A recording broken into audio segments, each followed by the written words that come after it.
anything cut out of here. Sweet, brother. Appreciate it. So I think, yeah, we're live. So we're live. Welcome to Passive Prospecting. And now, all right, we're live in a couple of spots. So just for those of you that I'm going to put some context out here real quick. We're live on our YouTube channel right now, and I'm here with my special guest, Juan Alcala from Clearwater or Tampa, Florida, whatever you want to. Where do you live actually in Indian Beach though, right? Nope. I'm in Largo, just across the Indian Rocks Beach Bridge. I'm right in between Clearwater and St. Pete. Gotcha. All right. Well, so Tampa. Tampa Bay. That's exactly where I'm at, right here. I know he's the Tampa Bay agent, but I was thinking, I know he's in a more specific spot. I was thinking Indian Beach or whatever. All right. Anyways, Juan, my man, good friend of mine, and a wealth of knowledge. So I plan to let him talk like 90% of the time, since that's what he's really good at. No, I'm just kidding. I like that he's got the Tampa Bay shirt on. Yeah, brother. I've got the Dallas, Texas polo on, so we're good to go. All right. So we're today we're talking, and we're also live on Clubhouse as well. So I'm going to be kind of looking over here to my left, playing around on the phone at the same time if we have any questions as we go through here. So, but I wanted to bring my man Juan on here as well. I know that I've dove into a lot of this information over the weekend, the last 2 days. I've been in several rooms and conversations. A lot of times I'm just in the background listening. And so, yeah, just absorbing. And I know Juan's had many topics of conversation on this as well, and has also read through quite a bit on there. So we'll be shielding questions as well. I think we're going to do a little dialogue between Juan and myself here in the beginning, and then we'll let some questions build up. So if you're on Clubhouse at the time, let me know in the chat that you can hear us, and then also throw some questions in the chat as you have them, and I'll check that out as we go through here. So we titled this Bye Bye Buyer's Agent, a little tribute to NSYNC, right? No, bye bye bye bye. That could be the new song, right? Bye, I think you need to do that again one more time. How'd that go? Bye bye bye bye buyer's agents. Yeah. Anyways, all right. So I don't know. It seems like there's a lot of concern. Which, hey, you know what? Anytime there's change, you're gonna have two sides of the aisle looking at this as opportunity or disaster. Really is what it comes down to. Now, I will just say from and what we're referencing here, let me start there and build a little base and a foundation, which is NAR proposed a settlement. As we all know, there's been an ongoing lawsuit, I believe since 2019, where there has been the allegation of NAR along with certain brokers and agencies conspiring. They use the word conspiring to fix commissions and yada yada. So that's it. Anyways, they lost that lawsuit and got I believe it was a $1.8 billion judgment against them. And I think for me, I just thought they might appeal and tie this up. And normally that's what happens is you appeal a case and you tie it up for another year or two, sometimes 3. And so I thought, okay, yeah, even with the judgment coming down, I thought, okay, clearly they're going to appeal this and fight it. But it doesn't appear NAR wanted to fight. So they came out quickly and proposed, that's a key word as well, proposed a settlement of $418. And I think I can't speak for them. I can only assume that they didn't want to go through the appeal process, because if you lose that appeal, then they could have been on the hook for $1.8 billion. Right. So they just said, all right, we're going to nip this in the bud, throw out the settlement and or propose that and go with that route. So that's where we're at now. A lot of people are reading into this as, well, it's over for buyer's agents, or that's not the case here as we look at it. But in all the discussions that I've been through and listening in and being a fly on the wall, I'm seeing 2 distinct camps, this is a lot of this happens in there. And I don't know if I want to categorize this, but I'll just say top producers. And I've been in a lot of rooms with, teams that do hundreds and hundreds of millions of dollars. And of course, I've been in the rooms with people that have been in the business for 20 years, 30 years. And then I've been in the rooms with the new agents or the getting established agents. These top producers, the very well-seasoned agents running successful teams or businesses, I just keep hearing opportunity from them. Yep. Like they're optimistic and they're like, now, and I'm hearing from on the other side, though, a lot more concern and maybe not a full understanding of the situation. So, and I've also heard this described as this could be one of the biggest market share transfers between the regular agent and the seasoned agent, the top performing agent. And so I think we want to kind of dissect a little bit of that and kind of walk through this a little bit, plus also next steps. And now clearly we love to talk about YouTube on here.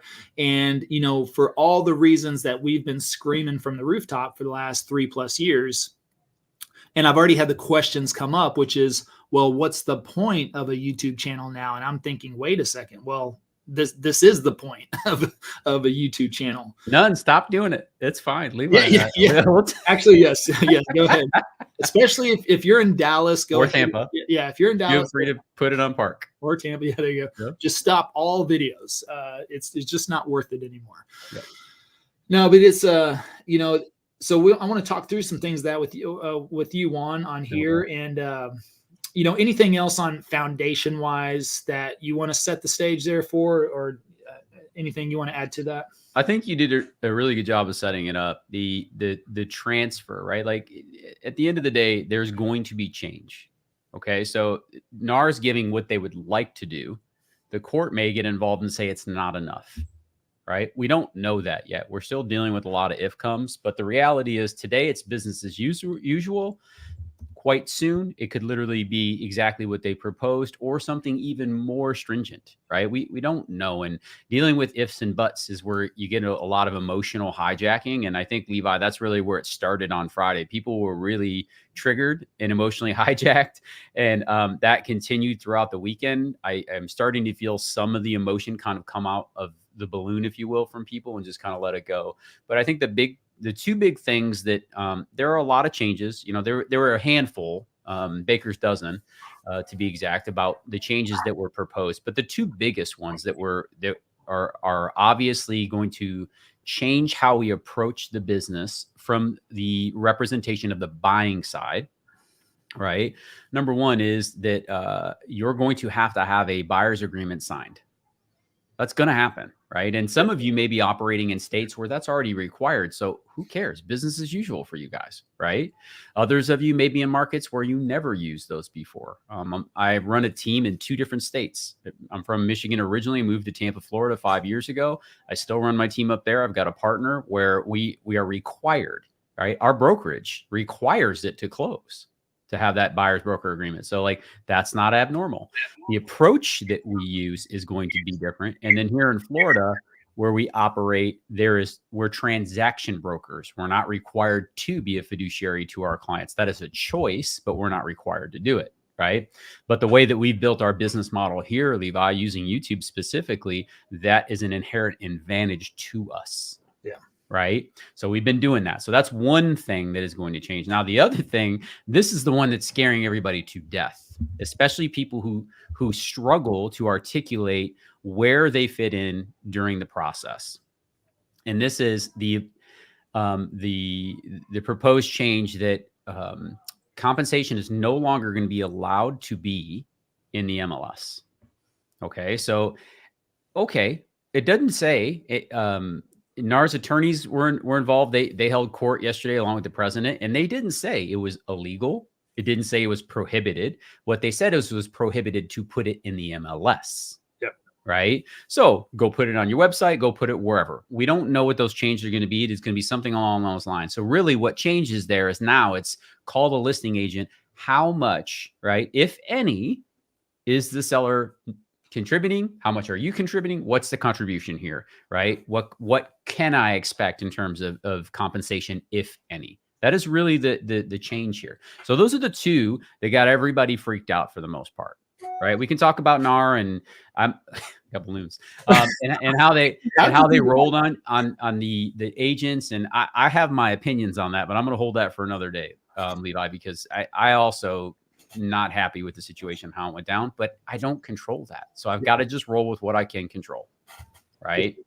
So that is, I think, the two most important things and the things that people are most excited about, if you will, and for good reason. There is going to be change. The point of contact with your potential client or your prospect is entirely going to change, right? And those who attract business are going to have far less resistance, if any, to their service-based model. Those that wait for business to fall out of the sky or are a commodity, if you will, and are the most convenient option, those people are going to have the sharpest negotiation skills in the business. Period. Hands down. Right? The FISBO, the guys who are rock stars and gals who are rock stars at FISBOs, they're going to be some of the best at the big Z calls now. Somebody's prescribing to that business model where they're in the portal sites. Because listen, when that buyer calls up and says, I want to see 123 Main Street in downtown Dallas there, Levi, and the next question the next sentence out of your mouth is, no problem, as soon as you sign this buyer broker agreement, the rubber is going to hit the road. Yep. It's going to hit the road. And if you do not have the skills, if you can't sell an igloo to an Eskimo, your world is about to change if that was your business model. Yep. Right? If you're running a business model that's similar to how you and I produce business, right? If I can show you guys an email that I got at 3:57 today that will prove to you that this is not a concern of mine. Right? It's not a concern of mine. So that is what I see taking place in the marketplace. I have heard agents get into camps of, well, I'm a listing agent and I'm a buyer agent. It takes both parties, y'all. This is a symbiotic relationship between buyers and sellers, right? Real estate doesn't happen in a vacuum. You need both parties. And I've even heard attorneys, and I've seen videos of attorneys talking about the value. They're like, look, we don't put them on our same level, but you are naive to think that they don't provide value to this transaction, right? They are way more than paper pushers. That was fascinating to see multiple attorneys come out and say that. So a lot to unpack here, but Levi, I'm assuming you're going to take this in a direction of like, where's the value? Right. And I almost cringe saying that word now because everybody's running around right now using the V word, right? It's going to become very unattractive here shortly. And the reason that that's going to happen is because it's very ethereal, right? People like to just say, well, that's my value, but they actually can't establish it. And those are the people that are scared, right? Warren Buffett says it best. You can tell who's skinny dipping when the tide rolls out. That's what's happening right now. Right, brother? That's right. So that's what I'm seeing from a distance. Lot to unpack on that, but what are your thoughts? Yeah, I mean, it's interesting because, for what we do as far as attracting business, and I'll just say, let me just talk about our shortfalls as our experience has taken place, which is we have been a little lax. Now we're actually required, right, to get that buyer representation really in place. Well, I mean, you can get agency in place, but to get the buyer rep signed, we have been sometimes a little laxed on that. We have done that both ways up front, but at the same time, sometimes we've got somebody that may be coming into town or wants to see property in 30 days or 60 days. And personally, we have, not always been as stringent on that. And it's been like, okay, or they'll come in, and that's just not first order of business. Again, typically what we experience, especially with having a YouTube channel that attracts business is, Juan said value, or that word may be overused. Let's get back to relationships. Everyone says we're in a relationship business. Well, that's something that I've realized from the beginning is that people come to us with the relationship already established on their side. And it's our job to solidify that relationship, to not be a complete jerk or an idiot or drop the ball or not answer the phone, right? We need to be who we are saying we are on this YouTube channel because we we are not a YouTuber hiding behind a facade. We shouldn't be, right? Because we have the opportunity to meet our audience, right? I mean, that's the whole goal and the whole point of the channel is to meet your audience, because then you have an opportunity to work with them on buying or selling a home. So when they come to us with that relationship in place, as long as we don't screw that up when they meet us, and even though I love to say passive prospecting, it's still active conversion. So we still have to actively convert that person into a client, and therefore into helping them make that purchase or sell one way or the other. But as they come to us, that conversation is so much easier. But I will say we have been a little lax on that, to where someone may come in, we may show them a couple of homes, or we may show them a day's worth of homes or something. And then, oh, by the way, we're going to include this. We got to have this buyer rep sign as we make an offer, right? Sometimes we fell back on that. I know from us as a perspective, this is what's slapping us in the face, is like, nope, we're going to be doing that from the initial meeting. Yep. We had this conversation yesterday in one of our groups where, someone said, well, what if somebody's like 6 months out? Well, I think if you have that first meeting, you have the best opportunity, depending on your business model. When you're having that very first meeting with somebody, that's typically when they're most excited. And also, you usually haven't had anything go wrong yet. And as good as you are, anything can go wrong at any time. And even though it's not your fault, we usually take the blame for it, right? Mm-hmm. So in that initial conversation, you're going to want to make this happen, because also we have seen, and I'm sure you've experienced this, Juan, which somebody says, well, I'm not going to buy for 6 months or even 12 months. Yep. And all of a sudden you get a call in 30 days and they're like, hey, by the way, I'm coming into town. Yep. And actually, you know what? And they come into town and then they actually want to submit an offer. So, these types of things now are just, you have to protect yourself on that, because, and I want to get over here to this comment a little bit. We could even dig in on this a little bit, because I do think I really don't think much changes for the buyer's agent, except like Juan said, you are going to have to articulate this, and which we did before, but it was usually after the fact, or sometimes after the fact. Now you got to do that up front, and the better of the relationship in place, the easier that's going to be. Yep. If this is an internet lead, even a referral. I mean, referrals, we know sometimes referrals come to us and they're still a little bit apprehensive, or they're not as bought in, just because your best friend Fred refer them over to you, you still have to establish that relationship. So when that a relationship isn't in place from the beginning, and you've got to have this conversation with them, you're going to have to be able to build rapport, establish credibility, develop that relationship very, very early in that conversation. And then you're basically going to have to ask for the business, in that beginning, if you want to move forward, because what you don't want to happen is that you get out there and you show one house and they're like, well, this is the house. And then all of a sudden, that's the one house. Now, again, we're hoping, and I'm assuming that most listing agents are not going to just jump on this. Now, I think this makes the listing agent's job a little bit more difficult, because guess what I think is going to happen on the listing? We're going to have either brokerages, or new models pop up that if they start advertising this as a way to get business or get their foot in the door, that's going to be the challenge. And then how do you sit down in somebody's living room, and that the agent coming behind you is that one that's going to advocate for, not paying another, or compensating another party, we should say, right? Yeah. They're going to say, oh, no, we can keep that. How do you articulate that message? So I think on the listing agent side, that's going to make it,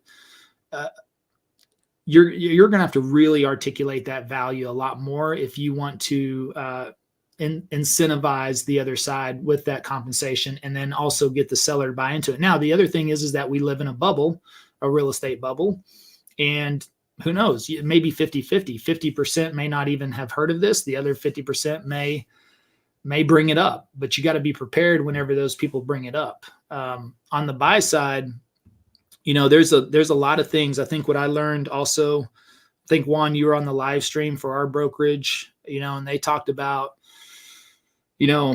setting rates in there as well. And one thing you can't do is you can't increase, right? Or you can't go up. And so that's some of the, I don't know, details that I think are going to get finalized as we go along, but that could be interesting. But overall, I know that with us, this is why, if we tie this back into YouTube, marketing in general, and look, there's other ways to attract business. It doesn't always have to be through YouTube. We just know that, video is one of the strongest ways for people to develop a relationship on their side before they come over.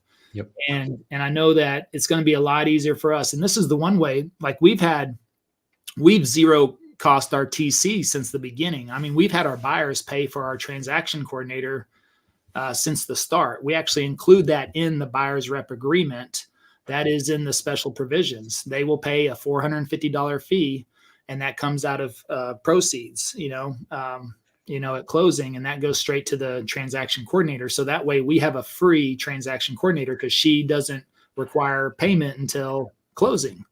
So we've already been used to conditioning clients to pay for something. I think we've had one client out of 400 that didn't want to pay that, and we paid it.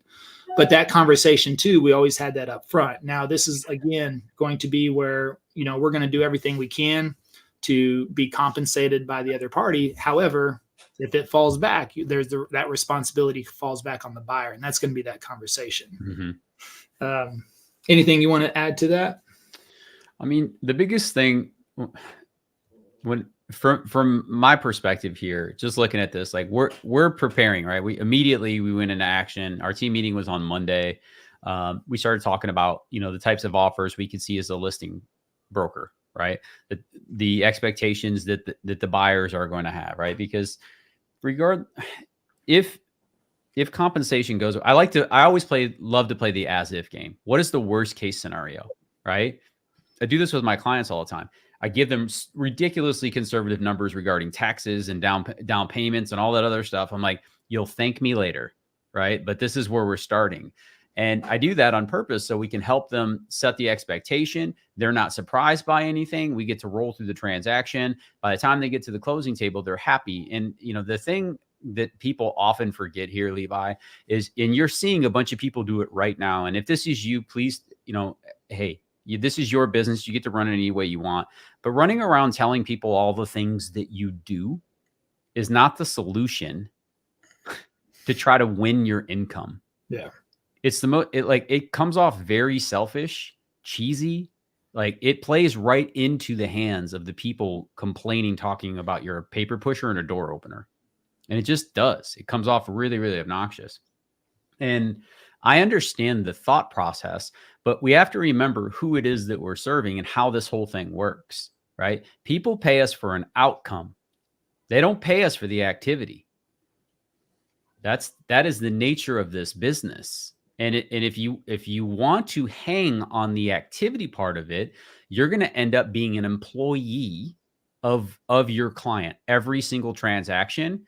And I don't know if y'all know this or not, but most people who get paid dollar per hour aren't happy with their situations.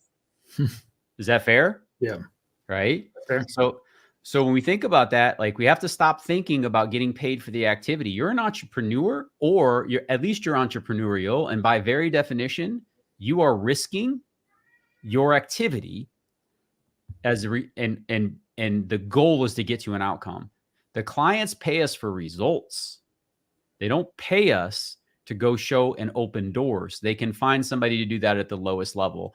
And y'all, if you want to play in that market, Walmart has been beating people to death on their pricing for years. And I don't know about you guys. I'm not interested in serving the Walmart client. I would much rather have the Whole Foods client every day of the week. Those guys don't complain about paying $28 a pound for a grass-fed steak ever. They're happy to do it because they get a great service. They have a good experience, right? Like they're doing that. Those are the same clients that go to a high-end steakhouse and spend, $250 to $500 on dinner for them and their spouse. That is my ideal client, right? And when you build a brand and you have a business asset. And the thing that I don't hear people saying, Levi, is I've got business assets to support my value in the marketplace. And when you get to the YouTube thing, right? I'm not out here selling passive prospecting, right? But at the end of the day, I leverage the machine. Yeah. Right. And your YouTube channel, if you have one, your brand, your online presence is a business asset. And if you are a secret agent, y'all are about to get real skinny right now. Yeah. And if you think you're like, I'm just going to shift over to the listing, do you know how many people are saying right now? About 1.3 million of you that haven't figured it out already. And I'm not listen, and I'm not here like, I'm not here to I love our industry and I'm so grateful. But like, if people think that they're going to do this overnight and all of a sudden they're going to be a quote unquote listing agent, which is okay, but you haven't figured it out yet, you better figure it out in the next 2 or 3 months, because the game's about to change. And the cool part is there will be people like Levi and other people who have built brand assets and business assets that bring them the clients that are happy to pay for that experience, that guidance, and that expertise for the outcome. They won't question it. They may start having, hey, I heard about this, right? Can we do something about this? That stuff, I guarantee that's going to start sneaking into our world. There's no doubt about that, right? But what they won't do is expect you to work for free. What they won't do is expect you to be the discount broker. They wouldn't even call you to begin with. That's the coolest part about having a business asset like passive prospecting, that Levi. The people who don't want you, you never even find out. Right. It's the biggest blessing. I'm sensitive. I don't like when people tell me no. I don't like when they tell me no. So I love the fact. Except when I moved into my house and three of my neighbors recognized me and they all bought from somebody else. Literally, my next door neighbor's like, "Hey, aren't you the guy on YouTube?" Yep. And my neighbor across the street and the one next to him, all of them. Hey, aren't? And I said, yeah, you don't look familiar. They're like, well, and you know what? One of them said was, well, you know, my wife had an Aunt Sally, yeah. You know, and I think, you know, part-time Aunt Sally, nothing against Aunt Sally's. If you have one, I'm sure she's a nice person. Yeah. I could say Uncle Juan, you know, having the part-time Uncle Juan that does real estate, you know, once or twice a year, that person's they're going to have a challenge, you know, and that buyer, if this becomes the norm or the conversation in the buyer pool and they realize this, they're going to be thinking twice about working with Uncle Juan and versus, well, you know what, maybe I do need somebody on my side, because I would rather have somebody that can negotiate, first of all, and somebody who could really negotiate having the other side pay for this, you know, for their services versus me have to come out of pocket. Right. So there's going to be a lot of consideration on there. Plus, just like Juan said, I can't imagine if and I know people have built big businesses off of Zillow and they're notorious for that. I know of everybody that I've ever talked to is like, people will get that phone call and say, I'm out here in front of the house, you know, can you come open a door? And you're like, sweet. And typically they would say, I love those clients because I can get over there, open the door, and then guess what? I got them. I got their number because they called, and then we're showing them homes, and that's going to be a whole different ball game to then just showing up to saying, oh, by the way, I've got a little piece of paper right here. You know, how do you? And they're like, well, I just want to see this house. I'm not really, you know, as soon as they start to have that pushback, you're going to have to be able to articulate that, you know, that those reasonings that's going to come back down to sales skills right there. Yep. Sales 101, which is, you know, helping someone understand why they should work with you over the next person. Fact, right? Again, activity versus outcomes with clients that I think there will be a lot of that individual contract signing per house type of thing, Levi. Like, and what it tells me is like, ultimately, when you look at this, people always pay for the bottom of the funnel, right? If you guys think about a sales funnel, all the money is spent at the bottom, right? And I learned this a long time ago from Russell Brunson. He's freaking brilliant. He goes, everybody, that is the most competitive space in the entire planet. And most of us don't have the income to play in that yard. right?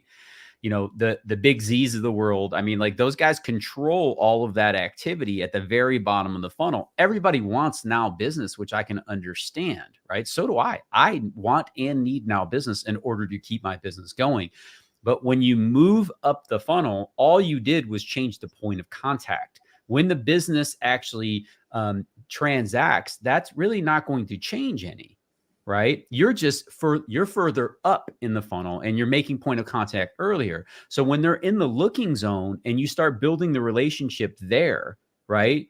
In that looking zone, before they actually dip into the funnel, now you can control the process. You get to build the relationship through time. And this is where the real value comes into this. And this works for both buyers and sellers. It's the principle of human nature. It has nothing to do with what side of the transaction you're on. Whoever can provide the information that people are seeking out and deliver it in a way that that person needs to receive it, that is the person who is going to ultimately and most likely be rewarded for that education, for that experience, and for that expertise. And as they come down the funnel, they'll start ignoring all of those other things. Are some people going to be enticed to that? Yes. But if they do, they weren't my ideal client anyways. And I never heard it, right? I never heard it. We've done the other side of this, Levi. We've done the Google PPC, the Facebook ads. We've done all that stuff, heavy conversions, running CRMs with 9,000 follow-up emails and tech. Like we've done all that stuff. And that business, while it works and you can convert on it, it is like boiler room, stressful. Like, did you call? Did you follow up? The whole speed to lead thing. Now, I honestly think that changes the game. Because speed to lead that's not an inherent advantage anymore when you have to build a relationship to get somebody to sign a contract to even get them in the house. Yeah. You don't want speed to lead. You want time on relationship, right? Ton, if you will, right? That's going to be the new motto on the wall here. Give me ton, baby, right? Time on relationship. That's what I need in order to cultivate that relationship, build the trust, know, like, and trust factor, and ultimately have the opportunity to get them into my world and have that conversation. I love that conversation. The conversation you were talking about earlier, that is, and I don't know what's going on with my MacBook. I gotta change that. That conversation is my favorite conversation. I've had 90 Zoom calls year to date. And that is my favorite. Getting them to the point where they're like, yep, just tell me what I got. First of all, they showed up because they want our experience and our expertise, right? Levi, you've done the heavy lifting for them. They were terrified of making the move or the relocation or whatever it is. And you've solved all those problems. And by the time they sit in that meeting with you, y'all, once you get into that meeting and you really hear people out for their concerns and guide them through the process and stack your value. And when you get to the end of that call and you ask for what you charge, they don't object. They're grateful. Absolutely. Does that sound fair? Absolutely. Those are the words that they use. Yeah. It's fascinating. So I know you guys have a tremendous amount of experience in this, but I love this part of the business. It's fun for us, right? Yeah. We're not speed to lead. Did you hit them up with the 3 auto, did you triple dial and hang up? Like, I hated that stuff, dude. Oh, I hated it. It works. I'm not mad at anybody that does it. 12 contacts in 3 days until. Oh. And by the time you got 30 leads, you're buried and no one's responded. And now you're like, what the heck am I supposed to do? Yep. Right. And then you paid for those leads and basically you're just letting money and throwing it out the door. Yeah. Right. When you can be investing in business assets that will bring you a return. It's about, that's the part that I'm excited because I can see how much more value there's going to be on that. Yeah.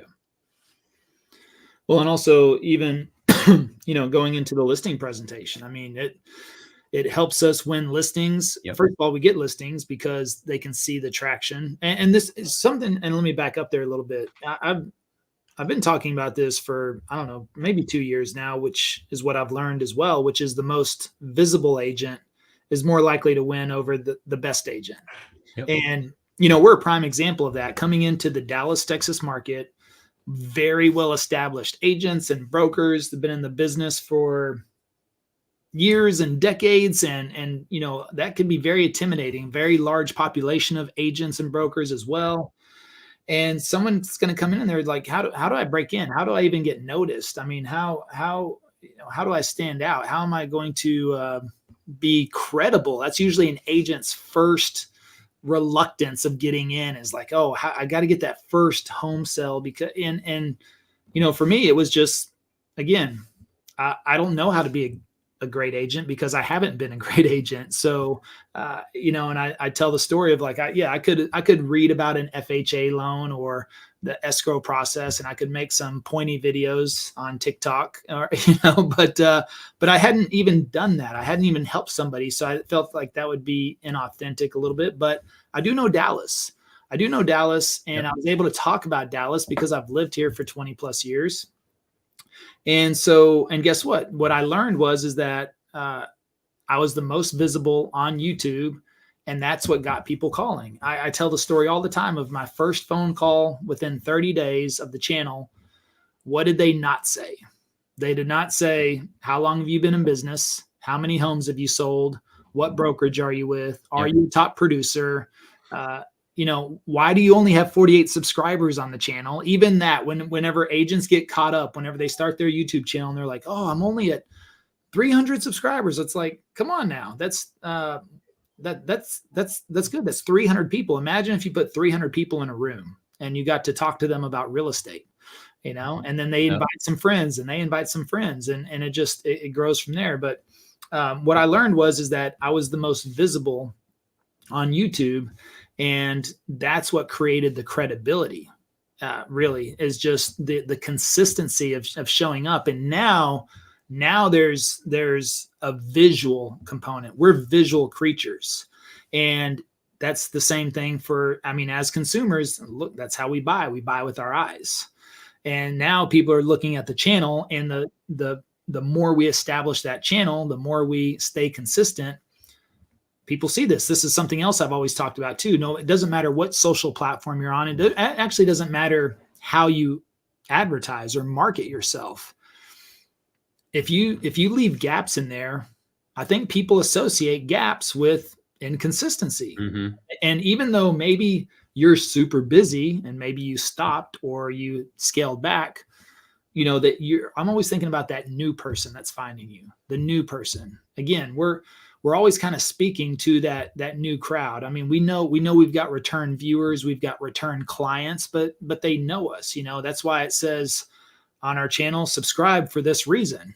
We know somebody coming back there, they get it, and they're not going to be offended by that. But if we get that first time viewer there, we're trying to capture their attention from the get go, and so from those angles. Just because I was the most visible in my market from one standpoint, it allowed me to do a lot of business. Now, here's the other thing, is I didn't capture the entire market, right? So, and all the other channels that are now in Dallas, guess what? If you added all of our transactions together, it probably still wouldn't even be 1% of the transaction count in Dallas. Yep. And and people are still saying, well, I think it's saturated, or there's too many people, or there's way too many people in my market. But like Juan said at the beginning, go ahead and continue to think that if you wish. That's okay, or you get on and you start making waves. But if they see gaps in your videos, you haven't posted in a month or weeks, or even on whatever social, or even, if you start sending out postcards, I mean, your postcards are about as good as dead as your last round of postcards, right? Mm-hmm. So that's why, people have to keep those postcards out there all the time, that consistency, so that's what's showing the value. And it's so easy for us with listing appointments now too, because guess what? We can show them eyeballs. Yeah. And people, maybe you don't put a lot of value, and I'm not saying Juan, I'm just saying some other people out there may not put a lot of value on social. And really, I was one of those in the beginning. I was really antisocial before getting into this field, but I knew I had to change. Well, when I started, I had, I think, 300 followers on Instagram. I didn't have an established YouTube channel. I had tried YouTube years before, didn't know what I was doing. Of course, made videos, didn't get traction, quit, didn't make another video for 10 years, So yeah, I mean, I was working on stuff in 2011, but I did what most people do. Wasn't intentional. Yep. I'm gonna make some few videos. I'm gonna document my health journey. You know what? And then when nobody's commenting or watching, you're kind of like, yeah, what's the point? Had no purpose, no plan, no understanding of what I was doing. And you know what? Yes, is it a lot of work up front with no return? Could be, but now that I've invested that time, energy, and effort into that, now it's paying back more in ways than I could ever imagine. But to be able to walk into a listing appointment now, and actually I want to kind of address this comment. I don't know if Denver real estate with Colorado's elite is still here or not, but I want to address this too, because he says this just makes it even easier for listing agents to double in listings and get a full 3 to 4% on the listing side. Far easier to sell 3 to 4% than 6% than the buyer's agents can fend for themselves. I don't know, a lot going on in that comment, but I think this is, and maybe can help me understand a little bit better if he's still around. But that's what I hope doesn't happen. I hope listing agents don't say, oh, you know what? Guess what, buyer's agents, you can just fend for yourselves. Because guess what? If you're a listing agent, you should be a buying agent with that seller as well, right? So do you want to turn around and face the same situation, but also how you position that with that seller is gonna make a difference. I don't know. Can you dissect that any there? Well, I'm really interested to see, Levi, because like that's an easy assumption to make, right? Like, and I do believe if it's left as is, and you're operating in a state where dual agency is legal, or a transaction broker like we have here in Florida, that there is the opportunity for the rich to get richer, right? However, there is going to be that sticky requirement of having a buyer rep agreement in place, which means that and the reason I say that, and I'm drilling down on this, is because part of this lawsuit is because of the lack of transparency, right? And a big part of this lawsuit was because that sellers said that the listing agents were taking money from them and then hiring people to negotiate against them. So we just think that we're now going to be able to do that. Like, that's not going to happen, right? Like, this is why I'm saying this, because what I think is going to happen is all of our boards are going to come in and say that stuff that's not an option anymore, right? You have to have a buyer's rep agreement. We already know that that's going to be a requirement. So you're the listing agent now. You either have a fiduciary or you're a transaction broker like we are in Florida, which is fine, right? But if I'm going to work with the other side, I have to let someone know, hey, I have an agreement signed with this person to represent them.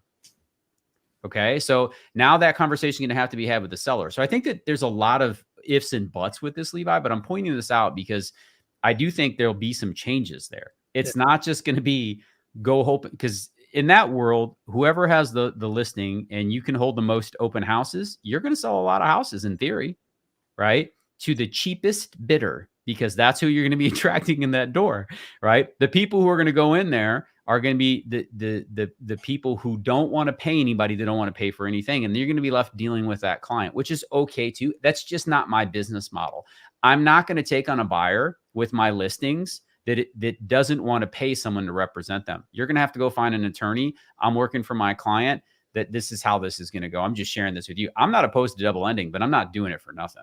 Right. And I'm most certainly not doing it with a discount mindset.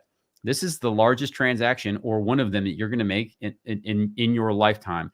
That would be disingenuous of me to not let you know that. So you should have representation, right? And I'm just sharing that. I know not everybody's going to operate that way, but my mindset is that, right? Like, same thing on the others. I don't care who I'm representing sidewise. That doesn't matter. In our business, we want to help people buy, sell, and invest. That is what we do. And regardless of where you are on that spectrum, because if I help you buy now, I'm most likely helping you sell later, right? And we're being all very short-sighted right now, right? With the whole selling, because the seller's going to have to walk out of that house and go do this somewhere else. So listing agents, are you going to go do that for free? Doesn't work for your business model. You know how many listing agents, Levi, that I know personally that don't show houses to sellers? They have their team do it. Are you going to do that at no cost? Heck no, you're not. So you're like, in this world, this is a symbiotic relationship. Yeah, is your team going to do that for right. no cost? That's right. They're not. So your butt's going to now have to be out in the streets, y'all. Like there's a lot of distortion when things get changed, meaning the things we can't see that get affected. You know, it's very easy to get short-sighted here. Anybody who's going to live on an extra % for the next 1 or 2 years, I'm telling you, Levi, they're going to be the most exhausted, worn out, hate the business. Like, there's going to be some time in between here, which we don't understand. Operations are going to be weird. I do believe that, right? There'll be clarity. People will run with this. I've already seen 5 Facebook ads in the last 2 days about we're coming out flat fee. You don't need an agent, like all the things, right? And that model's already been around. Redfin's been around forever. Yeah. Right. More people have access to more information on how to buy and sell real estate, but they're using agents more now than they ever have before. Why?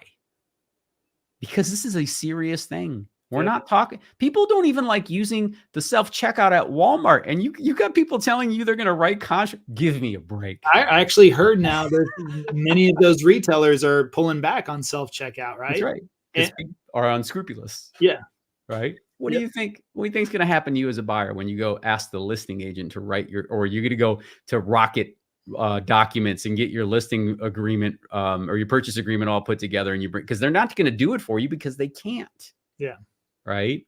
So this conversation is fascinating, right? The whole thing is fascinating. No one knows yet, but I'll tell you what, I'm excited because I'm with you. I think there are a lot of agents. I'll give you an example. We added an agent to our team that their broker was their mother-in-law. And when she got wind of this in the fall, she decided she was going to pack up her shop. She's been in the business long enough. She's like, I'm all set with this. I'm done. And he reached out to us and he's like, hey, I need a home. I would love to work with you guys. You're in alignment with what. So if that's happening already 3 months ago, Levi, what is going to happen in the future, right? Like, isn't that Aunt Sally? Uncle Juan. It's Uncle Juan that's getting out of the business, right? That's Uncle Juan. That's it. I'm closing up shop. Yep. It's yeah, it is. It's interesting. I think I know as we navigate this a little bit more, we learn through experience and actually having those conversations, and we're gonna see. You know, I don't know. You know what? We could lose a listing or two. I don't know, and we're gonna have to figure out. We're gonna have to go through a little bit of that pain to figure out. Okay, how do we reposition our conversation? How do we reposition that conversation with the seller? But this is where I hope listing agents don't get into this mindset and doing that, because you're exactly right. Because if there's nothing offered on that side and the buyer is represented themselves, where do you they're going to go straight to that listing agent? Yep. And I mean, and that's what you don't want to do. I think, Connie, I thought this was interesting. Connie from Toronto, right? She said, and I didn't know this, I'm not as familiar with Canadian laws, but she said, did you remember what she said? That it was a SRP, a self-represented person. Is that what they have? Yeah, self-represent. Yep. Yeah. So, and I believe she said that as a listing agent, she would actually put in the listing agreement, right? That we will not entertain offers from SRPs. Did I hear that correctly when she said that? So, something along that lines, right? Because again, all the liability now gets shifted over to the listing bro. The reason the buyer's agent was brought into play in the 90s, Levi, because people were getting sued sideways, right? Because that client wasn't represented properly and they were making these mistakes. And I don't know about if anybody can remember what real estate cost back in the 90s. It is not the same what it costs today. Mm-hmm. So we're talking about being sued now. I mean, these are things that'll put families down for generations in that respect. And listen, you have the ability, for anybody who's out there, you come across this later, you're right. You have the ability to do the thing on your own. You always have. That's totally fine. There'll be a marketplace for you too, right? The numbers don't lie. If you want to represent yourself, God bless you, man. Like, I really hope that you are able to do those things on your own behalf and then you stay out of harm's way. Right. But for everybody else who cares about the level of service and cares about their future and don't want to get themselves in a situation where they can get sued 6 ways from Sunday, because real estate is one of the most litigious industries in the entire country, y'all. And they're not just suing us because we're real estate agents. They are suing, most of the time, it's buyers and sellers suing each other for non-disclosure, for simple things being not checked in a box that should have.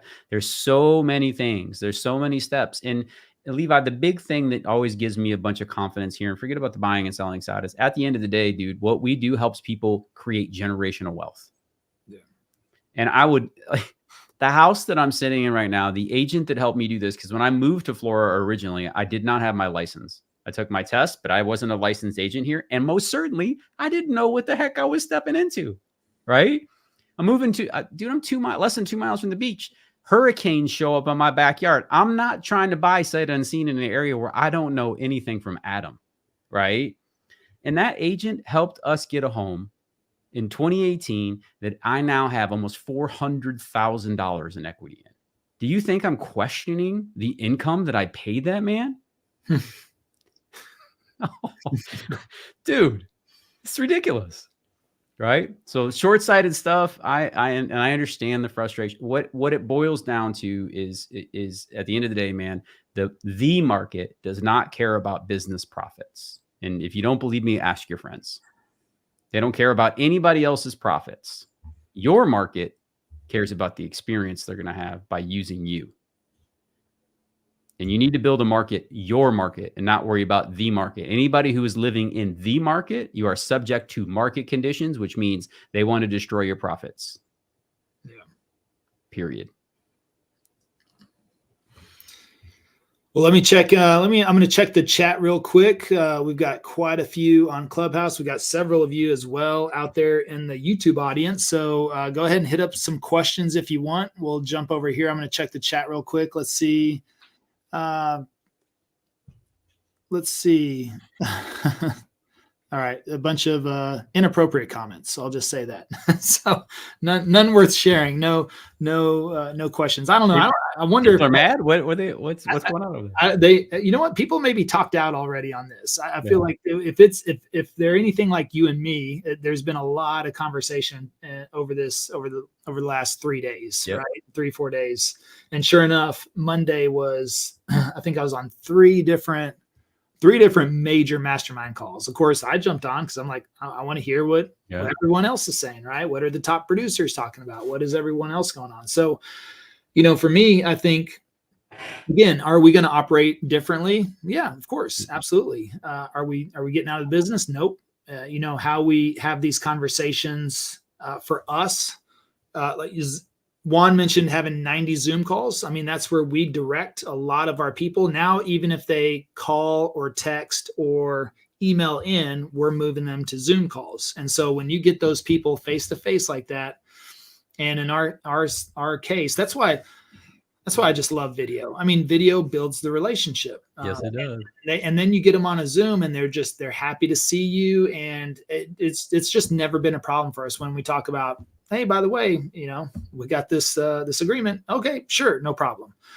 Now we haven't had that fall back on anybody, right? Where the buyers had to come out, but so that's a good thing. But really, the entire time. Yeah. Sorry to interrupt. I'm really. Yeah. Oh, that's been commonplace for us. And maybe that's why I have the different posture on it, right, Levi? Like it hasn't been the whole thing, but definitely chunks of what we've asked for has fallen short before. So that's interesting. Sorry to interrupt. Go ahead. No, you're good. But again, we've had the buyers paying for the TC fee. Yep. Yep. But we've also explained and had that conversation about the value that the TC, because as soon as that deal goes under contract, she takes over. She's very involved, calls the client, multiple conversations with the client, picks up the ball. So they see that value too.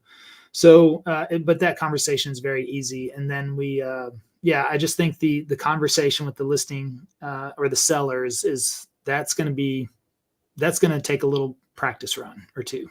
Okay.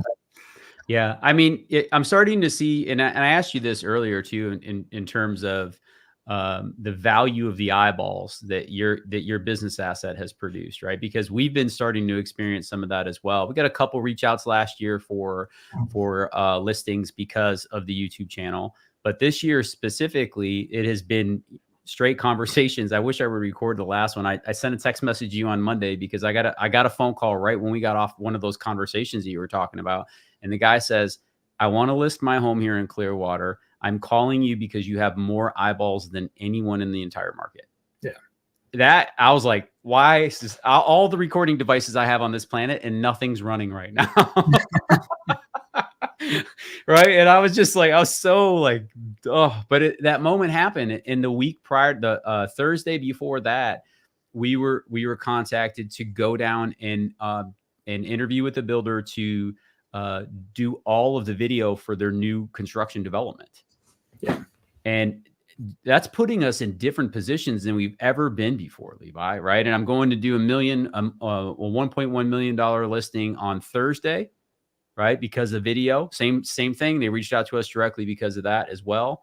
And it's just been like, you're seeing the fruit of that. And on top of that, dude, we've already sent out 3 listing referrals this year, and we're sending 3 more out right now. Yeah.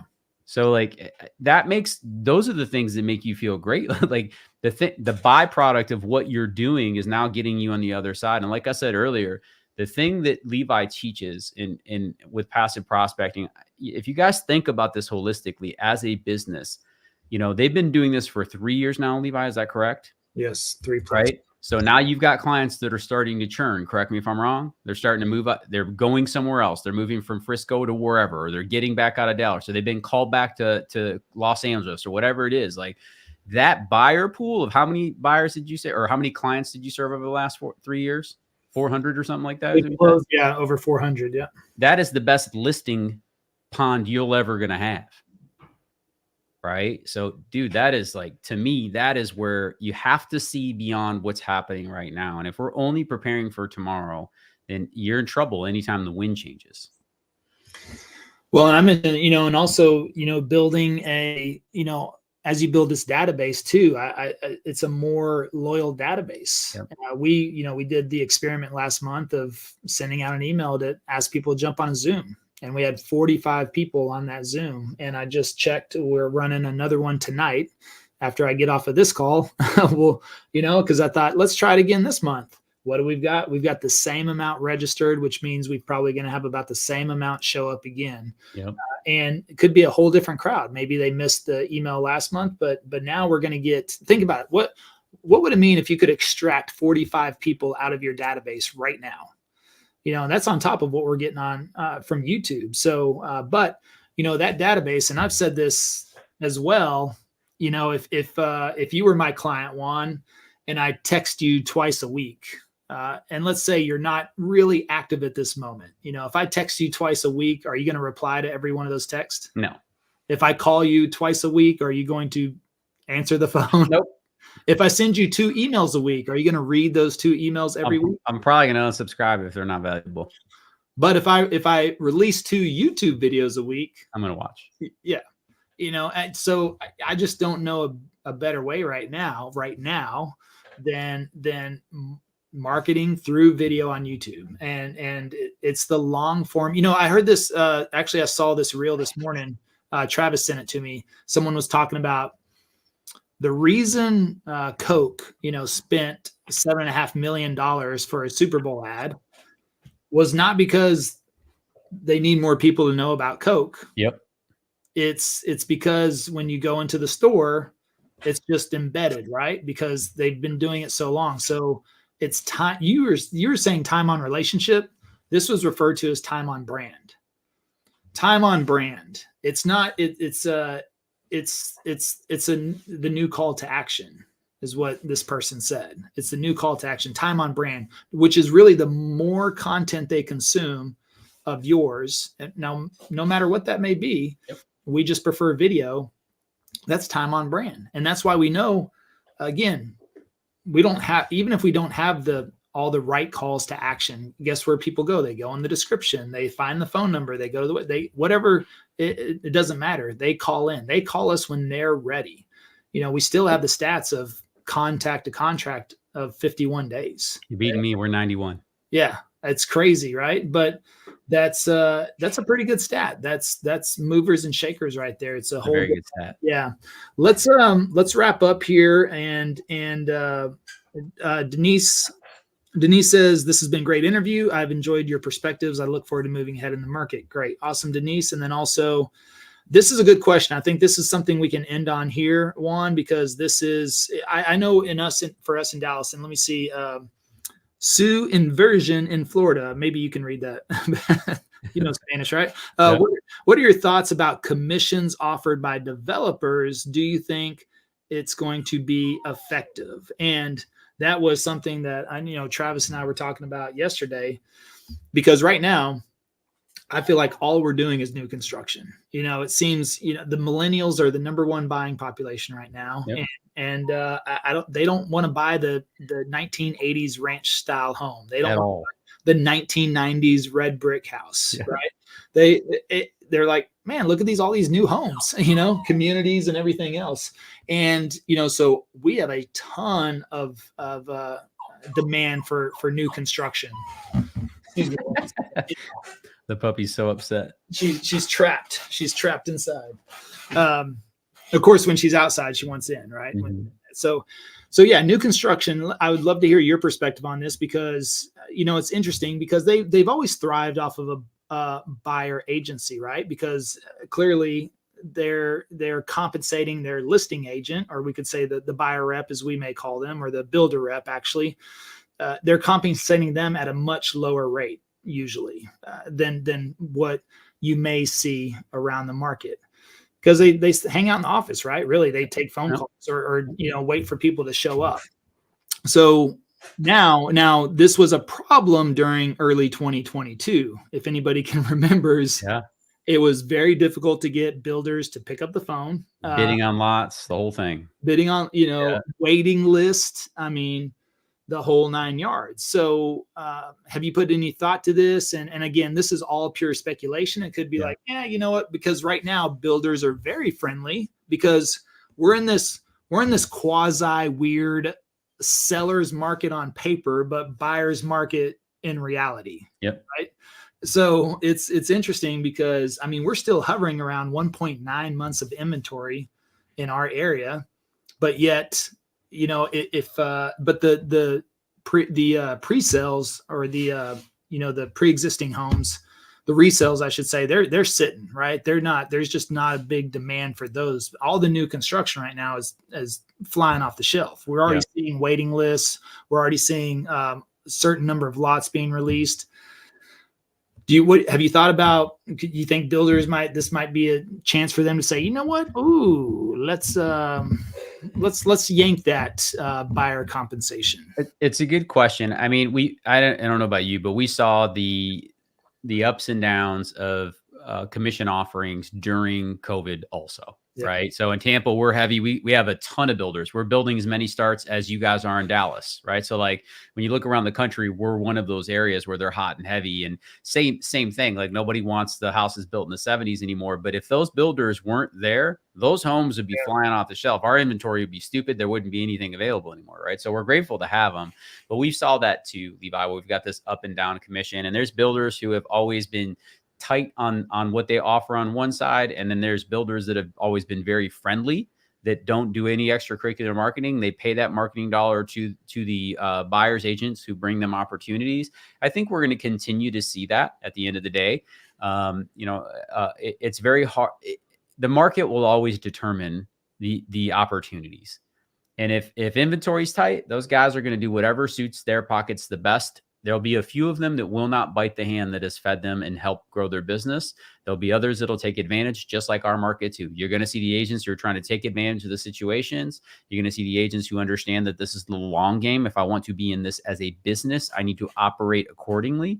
And one of my favorite lines you say all the time, I remember you saying it all the time, is like, if I treat YouTube like a hobby, it's going to pay me like one, right? Mm-hmm. And it's no different than any other place.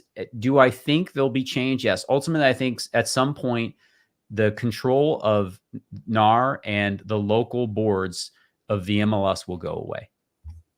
I honestly think that they'll be forced. It'll be some sort of legislation that says that is the thing that people will no longer accept, is you guys can no longer control that data. It needs to be in the public.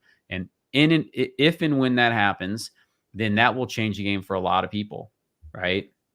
I don't know what that looks like. That's my thought on that. But builders right now, listen, guys like us, Levi, are cleaning up. Dude, how many new construction you got on pending? We have 10. Probably close to that. Yeah. We have 10. So They're not mad at us. They're happy. Like we're bringing them the opportunity. Like I said, we're getting phone calls from those guys that, hey, come do our development. We'd love to have your YouTube channel feature our brand new development. We'd love to get in conversation with you. So I'm not overly concerned there. What I think the biggest fallout of this is going to be maybe a couple 100,000 agents. Yeah. Well, that's significant. And that's why, going back to the beginning of this conversation, when we said the top performers are saying this is the biggest market share shift we could see. And that's why. And just like you said, if you've been treating real estate like a hobby, guess what? It's about to pay you like a hobby. That's for sure. A lot of education. Yeah. Thank you so much, Juan. I wanted to share this real quick. Again, just the importance. It's not too late. It's not too late, no matter what you're doing. And I'm going to share, because this just came in our Facebook group this morning. And I'm super proud of this guy, Micah Bleacher, who, I don't know. I don't want to say his age, but I would guess he might be in the 60s range, and in Las Vegas, which is, there's no shortage of channels in Las Vegas. Competitive market, right? Yeah. And I just love this. He said, today is my 70th day. So think about that. 2 days or 2 months and 10 days. Today is my 70th day as a YouTuber. And thanks to the team, yada, yada, my channel has accomplished 42,000 views, 4,000 watch hours, 460 subscribers. I have 6 leads, 3 of which long-term, 3 are shorter term, and 1 needs to sell his home in Bourne. Or I think that's Bern, Texas. In fact, I need a 20+ year experienced home seller in San Antonio for a listing referral. He wants someone older and experienced. He says someone just like me. Funny, right? I mean, this is like everything that we talk about right here. And this just shows, he said, making videos is super fun, but I am still struggling with managing the whole process. I'm still a beginner at this, but learning every day. I'm getting my life in alignment with the process, so it should become easier. And of course, I'll get better at it over time. I'm shocked how well it's going. But he took massive action. And again, and we hear this from really young agents, 20s. Is anybody going to think I'm credible? We hear this from older agents that are like, has this passed me by? We hear this from people that are wanting to start, but they're like, well, yeah, but there's 3 other people with the YouTube channel. And here we got somebody been in the business, not new, new to video, and getting in there and already generating business, providing value. And think about it, already turning over listing referrals and again, attracting the people that are just like him. And that's what I love about, this opportunity. So thank you, Juan, so much for joining me today. I really appreciate it. Always a good conversation with you, my friend. And I appreciate our friendship and also being a mentor to me. So I really do appreciate it.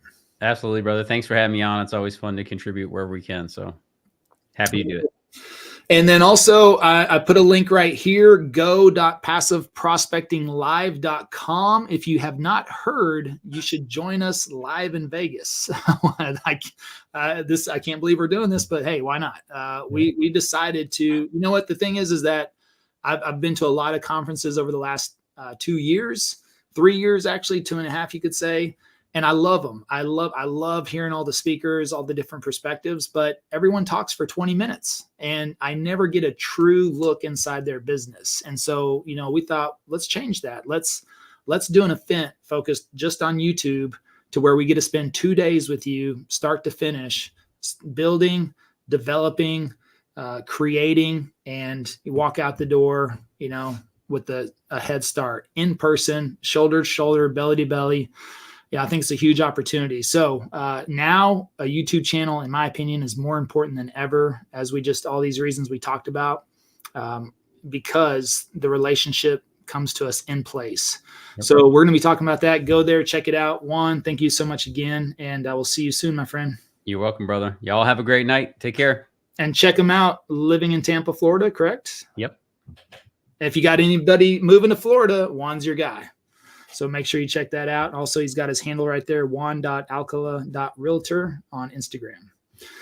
and see you all on YouTube, hopefully. Yep. Later, y'all. Have a great night.